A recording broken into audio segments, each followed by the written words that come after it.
Normally, free radical. So what exactly is a free radical? Well, it's this chemical species with an unpaired electron in its outer orbit. One example, and probably actually the most well-known example, is oxygen. Normally, oxygen's got the 4 pairs of electrons here, but in a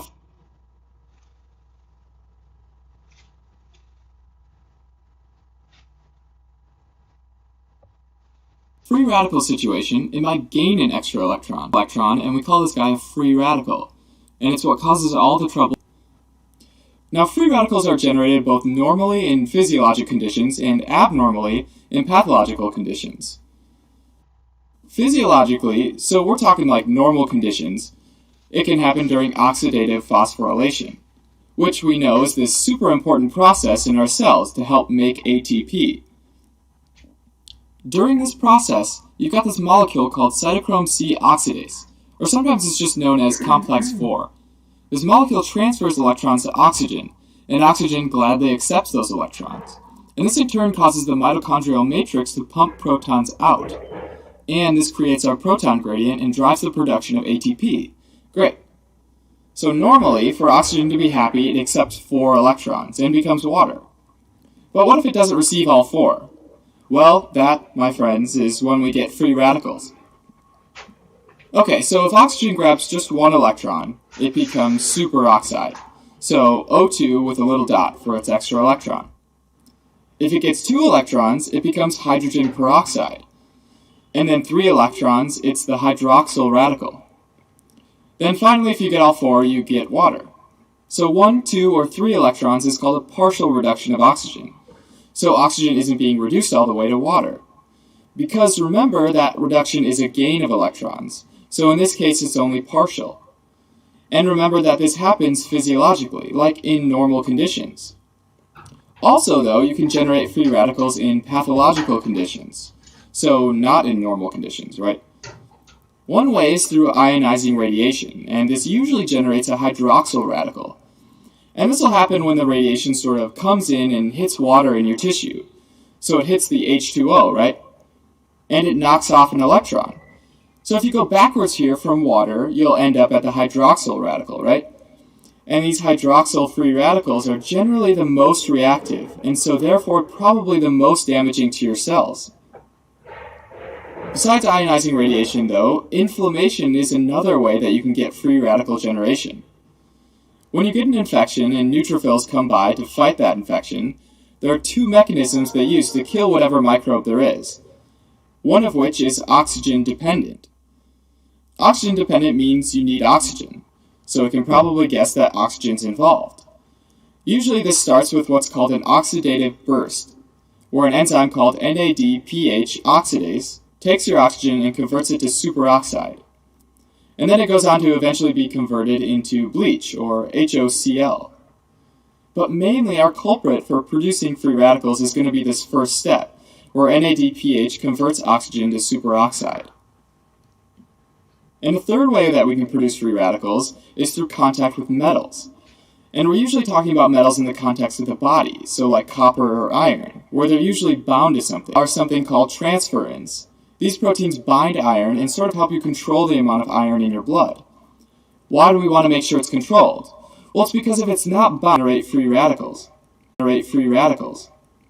reaction called the Fenton reaction allows iron to generate a free radical, usually the hydroxyl free radical, our most dangerous one. So let's think about it in the context of some disease, like hemochromatosis, where iron builds up and you get serious tissue damage, like cirrhosis in the liver. The primary mechanism behind this is a buildup of free radicals. Similarly, in Wilson's disease, there's this excess of free copper, so copper that's not bound. In the same way, you end up getting this tissue damage from free radicals. Okay, finally, there are drugs and chemicals that can also produce free radicals. For example, a drug like acetaminophen, which, like many other drugs, goes to the liver to be metabolized. In the liver, the P450 system takes care of it, which is like this group of really important drugs. This metabolizing, though, can generate free radicals, and so when high doses of acetaminophen are taken, it can cause massive death of tissue from free radical damage. Okay, so all this talk about free radicals causing damage, but how do they actually damage the cell? Well, one big way is called lipid peroxidation, meaning that they can sort of steal an electron from the lipids of cell membranes. Remember that they have this unpaired electron, so they want another electron to be its pair. So what can happen is it can take an electron from a lipid in the cell membrane, which leaves that lipid with an unpaired electron itself. And then that lipid, now that it has an unpaired electron, can do the same thing to another lipid, and it can propagate this process in sort of a chain reaction. And as you can imagine, this can hurt the cell membrane and damage the cell as a whole. Free radicals can also oxidize both proteins and DNA inside the cell as well. Oxidation of proteins can obviously hurt the cell, depending on the protein's function, but oxidation of DNA is serious and is a super big player in oncogenesis, or causing cancers, since cancers are formed by mutations of DNA. So if these free radicals oxidize DNA and introduce mutations, all of a sudden your risk for developing a cancer goes up. Okay, so since this can happen in both pathologic and physiologic settings, and since our bodies are so smart, it's totally reasonable that we have ways of getting rid of them, right? Yeah, it is. The first defense against these oxidants are antioxidants. That makes sense, right? Because oxidants, like free radicals, can take electrons. So antioxidants, like vitamin A and vitamin C and vitamin E, can all eliminate free radicals by donating electrons. Another way we can get rid of them, which we sort of touched on already, are metal carrier proteins, like transferins and ceruloplasmin, which respectively bind or carry iron and copper in the blood. For example, transferrin carries it and delivers it to the liver and macrophages, where it can be bound by a molecule called ferritin. And then it's sort of hidden away, so it can't generate any free radicals.